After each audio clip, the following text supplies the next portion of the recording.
Editor-in-Chief of NewsX, Rishabh Gulati. Rishabh, the floor is yours. Thank you very much, Uday. आतिशी जी, सबसे पहले बहुत बहुत बधाइयाँ, बहुत बहुत शुभकामनाएं.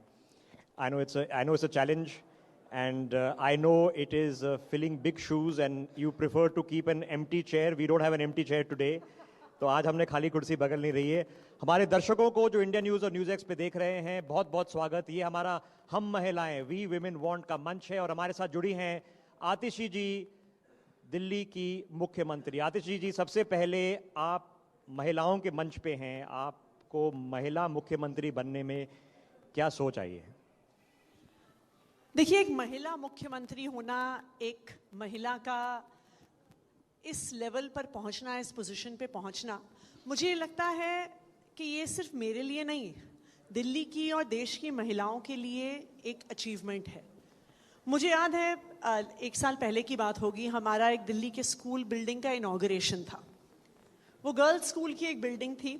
जो ऑडियंस थी वो स्कूल की लड़कियां थी. ज़्यादातर उनके साथ उनकी मदर्स आई हुई थी, कुछ फादर्स भी थे. 70-80% जो ऑडियंस थी वो महिलाएं थी, लड़कियां और महिलाएं. और स्टेज पे मेरे अलावा बाकी सारे पुरुष थे. तो जब एक लड़की जो 12 साल की है, 13 साल की है, 14 साल की है, एक स्टेज को देखती है, वहाँ पे बैठे हुए डिसीजन मेकर्स को देखती है, वहाँ पे बैठे हुए इंपॉर्टेंट लोगों को देखती है, और अगर उसे स्टेज पर कहीं पर भी कोई महिला नहीं दिखती है, तो उसके मन में भी अपने बारे में एक डाउट आ जाता है कि क्या मैं किसी दिन वहाँ पर पहुँच सकती हूँ. लेकिन जब वो उस पद पर बैठे हुए एक महिला को देखती है, तो फिर उसमें ये कॉन्फिडेंस बनता है कि हाँ, मैं भी कर सकती हूँ. और मुझे लगता है कि यही एक महिला का मेरा मुख्यमंत्री बनना ना सिर्फ मेरे लिए, पर मुझे लगता है कि इस शहर की, इस देश की लड़कियों के लिए एक बहुत बड़ी बात है. Let me take that further, because generally जब हम टीवी चैनल पे बैठते हैं, हम सिर्फ पॉलिटिक्स के बारे में बात करते हैं, थोड़ा पॉलिटिक्स कम रखेंगे. लेकिन बस हाल ही 1-2 साल में जो 1/3 रिजर्वेशन है पार्लियामेंट में फॉर वुमेन लागू किया जाएगा, इससे फंडामेंटल शिफ्ट क्या होगा इंडियन पॉलिटिक्स में? नहीं, मुझे लगता है कि विमेन्स रिजर्वेशन से एक बहुत बड़ा फर्क आएगा. किस लिए आएगा? आप देखिए कि जो भी कोई एक पोजीशन ऑफ पावर में होता है, चाहे मंत्री के तौर पे हो, चाहे प्रधानमंत्री के तौर पे हो, चाहे एमएलए के तौर पे हो, एमपी के तौर पे हो, हम अपने अपने लाइफ एक्सपीरियंस से हमारे डिसीजन शेप होते हैं. आज के दिन में अगर आप डिसीजन मेकर्स को देखने जाइए, and this is not just in politics, आप कंपनीज के सीईओज को देखने जाइए, आप यूनिवर्सिटीज़ के वाइस चांसलर्स को देखने जाइए, आप सीनियर गवर्नमेंट ऑफिशियल्स को देखने जाइए, आप पॉलिटिशियंस को देखने जाइए, महिलाएं इस देश की 50% आबादी हैं, लेकिन डिसीजन मेकिंग पोजीशंस में वो 20% से भी कम डिसीजन मेकर्स आज के दिन में हैं. तो स्वाभाविक बात है कि अगर महिलाएं वहां पे उस कुर्सी पे बैठी ही नहीं हुई, तो महिलाओं के हित में फैसले कैसे हो पाएंगे? देखिए, जब एक महिला एक कुर्सी पे बैठती है, उसको एक महिला के लाइफ एक्सपीरियंस के बारे में पता है. मैं खुद दिल्ली में पली बड़ी हूँ. मैं जानती हूँ कि एक लड़की का, एक महिला का डीटीसी बस में बैठने का और चलने का क्या एक्सपीरियंस होता है. चाहे कोई कितना भी संवेदनशील पुरुष हो, वो कभी खुद उस एक्सपीरियंस से गुजरा ही नहीं हो सकता. मैं एक महिला हूँ, मैं एक लड़की के तौर पे इस शहर में मैंने स्कूलिंग की है, मैंने एजुकेशन करी है, मैं कॉलेज में पढ़ी हूँ. मुझे पता है कि उसका एक्सपीरियंस एक लड़की के लिए क्या होता है. तो उसी तरह से जितनी ज़्यादा महिलाएं डिसीजन मेकिंग पोजीशंस में आएंगी, मुझे लगता है कि ऐसे फैसले लिए जाएंगे जो फंडामेंटली महिलाओं की जिंदगी को ट्रांसफॉर्म कर.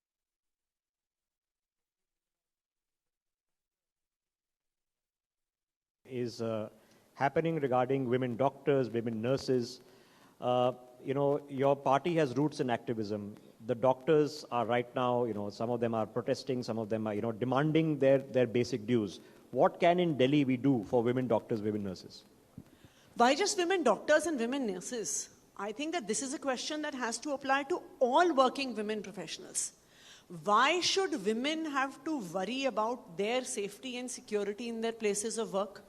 Why should women have to worry that when they step out of their homes, will they be safe or not? Why should women have to worry कि हम Uber में बैठते हैं तो a lot of women tell me कि हम तो pretend fake phone call करते रहते हैं. कि भाई the Uber driver should not think कि I am not talking to anyone. So मुझे ये लगता है कि अगर महिलाओं को घर से बाहर हमें लेकर आना है, अगर आप सारे developmental criteria across the world देखिए, the more women are educated, the more women are working, the better the countries perform economically. So it is not just that we are doing this for the safety of women. We have to make our cities and our country safer for women for the development of our country. And I think that this has to apply across the board, not just for women doctors, for women nurses, but all women who are working professionals, for all young women who are studying. And across the board, we have to make the city and the country safer for them to step out. Ma'am, Delhi में there are central government hospitals, very large ones. There are state government hospitals, then there are private hospitals. Are you doing, as Chief Minister, review of the safety precautions that are being done after what's happened? No, our Health Minister, Mr. Saurabh Bhardwaj, has extensively been in touch with all the doctors, all the resident doctors and their associations. And whatever their demands have been, be it in terms of providing more safety and security in hospitals, be it in terms of proper metal detectors and baggage checks when anyone enters the hospitals, be it in terms of proper common spaces, be it in terms of proper facilities in common spaces, CCTV cameras, all of those demands of doctors are being met in Delhi government hospitals. आदरणीय मुख्यमंत्री जी, कुछ महीने पहले आम आदमी party की सरकार ने दिल्ली में एक स्कीम घोषित की, 2000 करोड़ रखे जाएंगे और हर महिला जो दिल्ली की निवासी है, जो 18 साल की आयु से बड़ी हो गई है, उनको 1000 रुपये महीना दिया जाएगा. ये स्कीम लागू कैसे की जा रही है, इसका भी स्टेटस क्या है और ये स्कीम आपने क्यों निकाली? देखिए, ये स्कीम अभी जल्द लागू होगी. अभी मुझे उम्मीद है कि आने वाले कुछ ही हफ्ते में ये स्कीम दिल्ली सरकार के कैबिनेट द्वारा पास हो जाएगी. ये स्कीम क्यों ज़रूरी है? जैसा मैंने आपको कहा, ये स्कीम क्यों ज़रूरी है, ये एक महिला ही समझ सकती है. ये एक महिला इसलिए समझ सकती है क्योंकि आज के दिन भी हो सकता है कि जो महिलाएं इस कमरे में बैठी हैं, ये उनकी सिचुएशन नहीं हो, लेकिन आज के दिन भी एक आम परिवार में एक आम महिला को अपने छोटे छोटे खर्चों के लिए भी किसी ना किसी पुरुष पे डिपेंडेंट रहना पड़ता है. जब छोटी होती हैं तो पिता से मांगने पड़ते हैं, बड़ी हो जाती हैं तो अपने पति से मांगने पड़ते हैं पैसे, बुजुर्ग हो जाती हैं तो अपने बेटों से मांगने पड़ते हैं पैसे. और आप सोचिए, अगर आपको एक छोटी सी रिक्वायरमेंट के लिए भी किसी के सामने हाथ फैलाने पड़ते हैं, तो ये आपके सेंस ऑफ सेल्फ रिस्पेक्ट को कम करता है. इसीलिए इस स्कीम की शुरुआत हुई दैट दिल्ली की हर महिला के हाथ में अपनी छोटी बड़ी ज़रूरतों के लिए पैसे होने चाहिए, कि अगर उन्हें घर से बाहर जाना है तो उन्हें किसी से पूछना नहीं पड़े. अगर किसी महिला को अपने बच्चों के लिए कुछ सामान खरीदना है, उसे किसी के सामने हाथ ना फैलाने पड़े. अगर किसी बुजुर्ग महिला को अपने लिए एक नई साड़ी खरीदनी है, अपने पोते पोती को कुछ पैसे देने हैं, तो उनको किसी से मांगना ना पड़े. मुझे लगता है कि हाथ में पैसा होना is the biggest form of empowerment for any women, and any working woman will tell you this. और इसीलिए इस स्कीम की शुरुआत करी जा रही है. ये मैं मानती हूँ कि 1000 रुपये महीना है, लेकिन बहुत सारी ऐसी महिलाएं हैं जिनके लिए ये 1000 रुपये भी बहुत बड़ी चीज़ है. Yes, 12,000 rupees a year, and the scheme hopefully will be launched soon. आतिशी जी, मैंने बोला कि पॉलिटिक्स थोड़ा कम रखेंगे इस चर्चा में, लेकिन एक unified force for the betterment and transforming India into women lead development कैसे करें? क्योंकि सेंट्रल गवर्नमेंट के पास भी लखपति दीदी स्कीम है, वो भी कह रहे हैं कि जब हम आवास दे रहे हैं, हम वुमेन के नाम पे दे रहे हैं, टॉयलेट बना रहे हैं, इकट्ठे कैसे काम किया जाए इस पे? देखिए, स्कीम्स तो हर जगह हैं. आप कह सकते हैं कि केंद्र सरकार के पास भी स्कीम्स हैं, बहुत सारी स्टेट गवर्नमेंट्स हैं, उनके पास भी स्कीम्स हैं. लेकिन हमारी देश की दुर्दशा आप कहिए कि कागज पे तो हमारे पास बेस्ट ऑफ स्कीम्स हैं, बेस्ट ऑफ लॉज हैं, लेकिन ग्राउंड पर कुछ नहीं उतरता. फॉर एग्जाम्पल, आप लखपति दीदी छोड़िए, आप आवास की योजनाएं छोड़िए, एक सिंपल चीज है शिक्षा, एजुकेशन. जो महिलाओं की और किसी भी वर्ग की एम्पावरमेंट के लिए एक तरह से फाउंडेशन है। आप इस देश का राइट टू एजुकेशन कानून पढ़ेंगे, कोई व्यक्ति जो इस देश में नहीं रहता उस कानून को पढ़ेगा, उसको वो कानून देख के लगेगा कि इससे अच्छी शिक्षा व्यवस्था पूरी दुनिया में कहीं नहीं होगी जो भारत में है। लेकिन सच्चाई क्या है? सच्चाई क्या है कि इस देश के 90% सरकारी स्कूल टिन शेड की बिल्डिंग में चलते हैं। सच्चाई क्या है कि बच्चों के बैठने के लिए टेबल कुर्सी नहीं है। सच्चाई क्या है कि क्लासरूम में टीचर नहीं है, टॉयलेट में पानी नहीं है, बच्चों के लिए कोई भी व्यवस्था नहीं है। ये सच्चाई है। तो स्कीम्स हम कितनी भी बना लें, जब तक सरकारें उन स्कीम्स को ग्राउंड पे उतार कर महिलाओं की जिंदगी में एक्चुअल सुधार नहीं लेकर आएंगी, स्कीम्स की घोषणाएं करने से लोगों की जिंदगी नहीं बदलती है। उसके लिए एक पॉलिटिकल विल चाहिए होती है, जो मुझे लगता है कि दिल्ली सरकार ने पिछले 10 साल में, अगर आप दिल्ली में सरकारी स्कूल देखने जाइए, इस देश की आज़ादी को 75 साल हो गए, लेकिन जो सरकारी स्कूल दिल्ली में पिछले 10 साल में बने हैं, ये 75 साल में देश में कहीं नहीं बने। अगर आप देखने जाइए कि जिस तरह से दिल्ली में आज एक महिला को सोचना नहीं पड़ता कि अगर मुझे अपना इलाज करवाना है तो 1000-1500 रुपए में कहाँ से लेके आऊंगी। उसे पता है कि उसके मोहल्ले में एक मोहल्ला क्लिनिक है, एयर कंडीशन क्लिनिक में MBBS डॉक्टर बैठता है, जहाँ पे कंसल्टेशन फ्री है, दवा फ्री है और टेस्ट भी फ्री है। तो स्कीम्स लाने के बजाय मुझे लगता है कि अगर हमारे देश में सरकारें और नेता ये ठान लें कि हमें महिलाओं की जिंदगी को बेहतर बनाना है, तो वो जरूर कर सकते हैं। मैम, हम तो आशा ही करते हैं कि सारी स्कीम्स अच्छी चलें, लखपति दीदी भी चले, आवास भी चले और आपकी स्कीम भी अच्छी चलें, both in education as well as the distribution of an allowance every month. जो young women out there, young girls or young students, you have just witnessed a person who's become chief minister. I don't know, ma'am, if politics was your choice of profession. So let us get to know the person behind the position. Atishi ji, when you were growing up, जब आप लड़की थी, school जा रही थी, आप क्या बनना चाहती थी? जब मैं स्कूल जाती थी, ये तो डेफिनेटली मुझे लगता था कि मैं इस देश के लिए कुछ करना चाहती हूँ, मैं समाज के लिए कुछ करना चाहती हूँ। लेकिन एक सामान्य मिडिल क्लास की लड़की कभी शायद सोच भी नहीं सकती थी कि पॉलिटिक्स में जाऊंगी। मैं एक सामान्य मिडिल क्लास परिवार से आती हूँ। मेरे दोनों पेरेंट्स दिल्ली यूनिवर्सिटी में प्रोफेसर थे। मुझे लगता है जब तक मेरा स्कूलिंग खत्म नहीं हुआ, हमारे पास घर में गाड़ी भी नहीं थी। तो एक सामान्य मिडिल क्लास की लड़की शायद कभी ये सोच भी नहीं सकती थी कि हम पॉलिटिक्स में आएंगे, क्योंकि पॉलिटिक्स में कौन आता है? जिनके पास बहुत पैसा होता है, जिनके पास पॉलिटिकल कनेक्शंस होते हैं, जिनके पिताजी मंत्री होते हैं, जिनके नाना जी गवर्नर होते हैं। लेकिन आम आदमी पार्टी ने एक अपॉर्चुनिटी दी मेरे जैसे लोगों को, जिनके पास ना मनी पावर था, ना मसल पावर था, ना वोट बैंक थी, ना सिर्फ पॉलिटिक्स में आने की, पर पॉलिटिक्स में आकर बैक रूम से फ्रंट रो में आने की, चुनाव लड़ने की, विधायक बनने की, उसके बाद मंत्री बनने की और आज मुख्यमंत्री बनने की। And I think this is what makes Aam Aadmi Party different, and I think all credit to Arvind Kejriwal for having brought not just myself but people like me in politics and giving confidence to the young people and young women, young educated women in the country, that politics can also be a choice of profession for us. But you are one of the educated women, highly educated, and therefore have been able to structure education programs with the ideas that you brought in. But wasn't it that there should be a backup plan कि कुछ engineering कुछ कर लो, कुछ नौकरी रख लो, कुछ backup plan घर चलाने के लिए कुछ होना चाहिए? नहीं, पढ़ाई लिखाई के तो डेफिनेटली हमने पूरे प्लान्स बनाए हुए थे।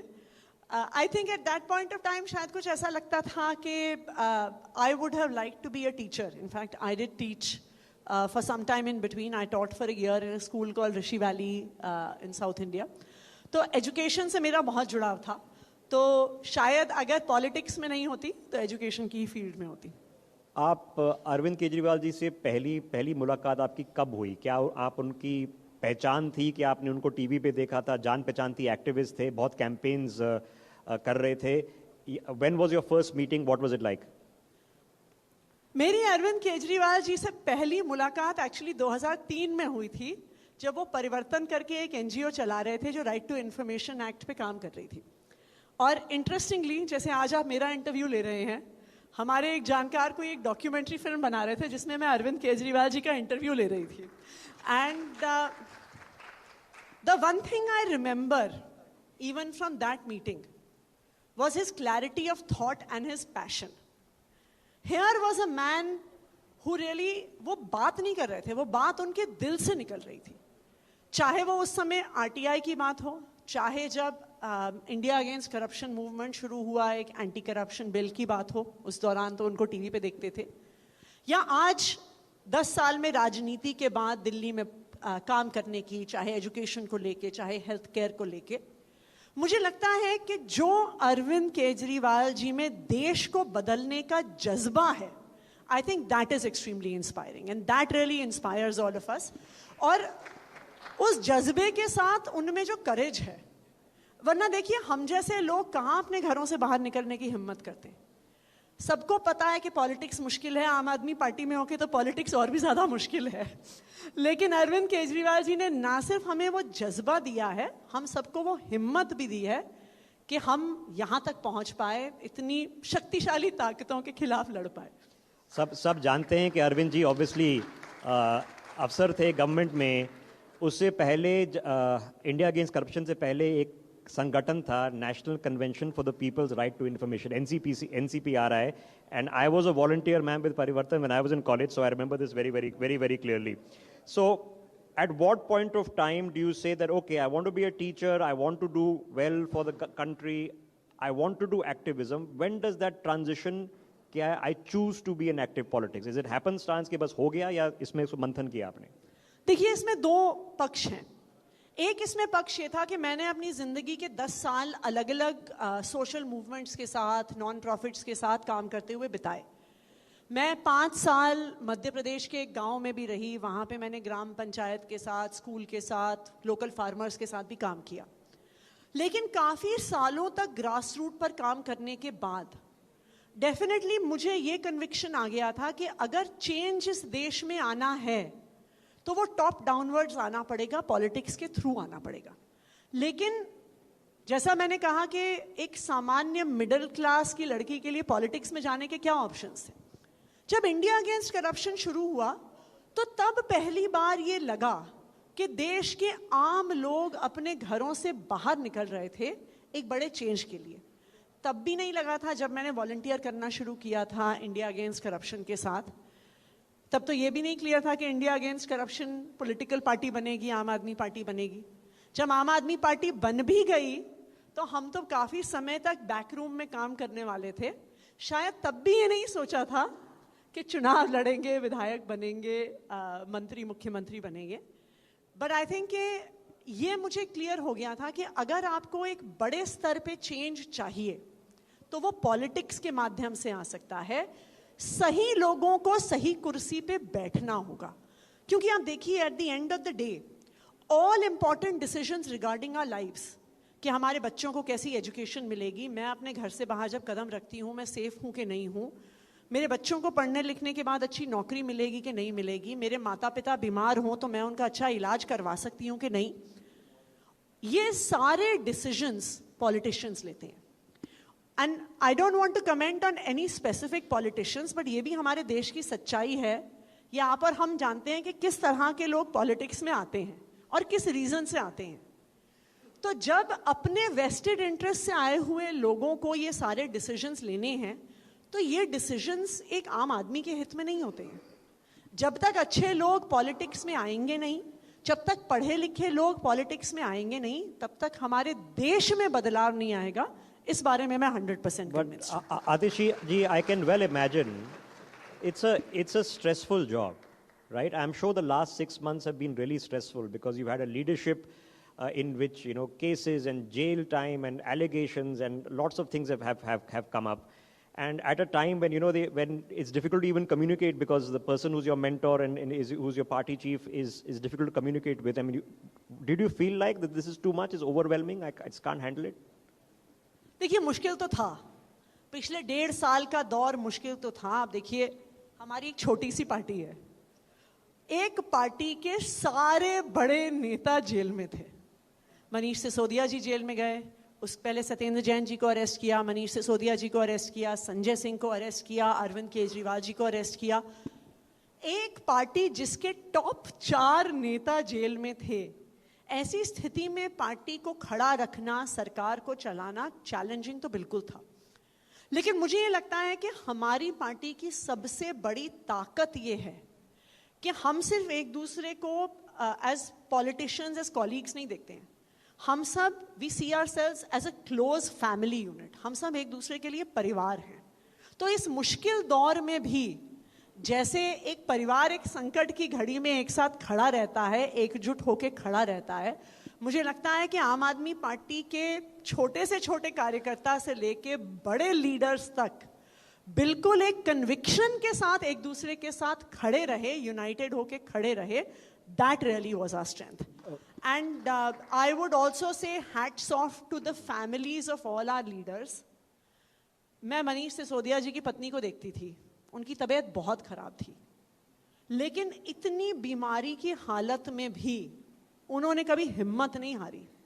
उनको इतने लोगों ने आके कहा कि देखो, अगर मनीष सिसोदिया जी आम आदमी पार्टी छोड़ दें, बीजेपी में चले जाएं, तो केंद्र सरकार उनको जेल से बाहर कर देगी, उनको बाहर कर देगी। ये महिला जो हर कुछ महीने में अस्पताल में एडमिट रहती थी, कॉन्स्टेंटली बीमार रहती थी, she had the courage to say always कि देखो जी, अगर मनीष जी ने अरविंद केजरीवाल को छोड़ दिया तो मैं मनीष जी को छोड़ दूंगी, मैं उन्हें कभी आम आदमी पार्टी नहीं छोड़ने दूंगी, अरविंद केजरीवाल को नहीं छोड़ने दूंगी। आप ये हिम्मत देखिए। And I think that is really what kept us together in these difficult times. So, to women in this country and maybe even beyond, what are the top 3 things that you would suggest that they need to stay true to and think about while embarking on their careers, whatever the career might be? देखिए, first thing I'll definitely say to all women is that the world is not a fair place. The world is not an equal place, right? ये सच्चाई है। ये सच्चाई है कि चाहे महिलाएं हों, चाहे समाज के हमारे be it on caste, be it on economic lines, कुछ लोग आगे हैं, कुछ लोग पीछे हैं। अगर हम इस बात से परेशान होते रहेंगे कि the world is not a fair place और the world is not an equal place, I think that is something जो फिर हमारा सारा माइंड स्पेस ऑक्यूपाई कर लेता है। ये सच्चाई है, the world is not fair. ये सच्चाई है, the world is not an equal place. पर इसी सच्चाई को हमें बदलना है और हम इसे बदल सकते हैं। जब हर बार एक महिला आगे बढ़ती है, किसी डिसीजन मेकिंग पोजीशन में पहुंचती है, एक अच्छी नौकरी करती है, एक कंपनी की सीईओ बनती है, एक मंत्री बनती है, एक मुख्यमंत्री बनती है, उससे एक entire generation of girls inspire होती हैं। तो मैं तो सारी लड़कियों को, सब महिलाओं को यही कहूंगी कि रास्ता आसान नहीं है, लेकिन फिर भी हमें इस रास्ते पे आगे बढ़ना है, सिर्फ अपने लिए नहीं, इस देश की करोड़ों लड़कियों और महिलाओं के लिए, उनको हिम्मत देने के लिए कि हम भी वहां पहुंच सकें। Okay, as the last part, we're going to do the most important part, which a lot of people will be very interested in. Rapid fire with Atishi, Chief Minister of Delhi. Atishi ji, what's your favorite movie? One of my favorite movies is Taare Zameen Par. There we go. Favorite actor? ये तो देखिए, आप किसी से भी पूछेंगे, इस देश में सबके फेवरेट एक्टर अमिताभ बच्चन है। So not a diplomatic answer. Good. Favorite food? Anything my mother cooks, that is my favorite So food. not rajma chawal. No, rajma chawal also, because my mother makes excellent rajma chawal. But yes, anything that my mother cooks is my Okay, favorite. for people watching in other parts, one place that you would recommend you have to visit if you're in Delhi? One Delhi government school, of course. Okay. What is your most beloved memory? Most beloved memory. I think from school, मैं जिस school में पढ़ती थी, हमारी रोज 5 बच्चों की duty लगाई जाती थी कि आपको अलग अलग काम करने हैं, चाहे वो क्लासरूम की सफाई करनी हो, रिसेप्शन पे बैठना हो, लाइब्रेरी में किताबें वापस रखनी हो. I think that is one of my most beloved memories, because one of the things that it taught me is कि कोई भी काम छोटा नहीं है और कोई भी काम हमें मना नहीं करना चाहिए कि ये काम मेरा नहीं है. So that is one of my Rare most. person. House duty was her favorite memory. Okay, in school. Were you also from Springdale? I know. I'm from modern school, ma'am. Favorite author? I'm a Harry Potter fan, so J.K. Rowling is my favorite author. Okay, okay. Last question. 3 big priorities for Delhi as Chief Minister. Delhi has suffered a lot in the last 6 to 8 months. I think that the last 6 to 8 months, there has been serious attempts to stop the work that is happening in Delhi. And I think I would say priorities across the sector is to ensure that many of the works that had come to a standstill because of this attack on our government happen. I know that roads are in a bad shape. And making sure that our roads are motorable and not giving us all broken backs is number one, is extremely important. I do know that because of some crisis created in the Delhi Jal Board, there is problems with contaminated water and sewerage that is happening across the city. That is the second most important priority. And third most important priority is making sure that all our hospitals have all their facilities and medication, etc., taken care of. So making sure that work that had come to a standstill in the last 6 months immediately starts in the betterment of the people of Delhi. Okay, we wish you the best wishes, not only for your tenure as Chief Minister, but going ahead. No doubt one of the change maker politicians of our era, Atishi ji. Thank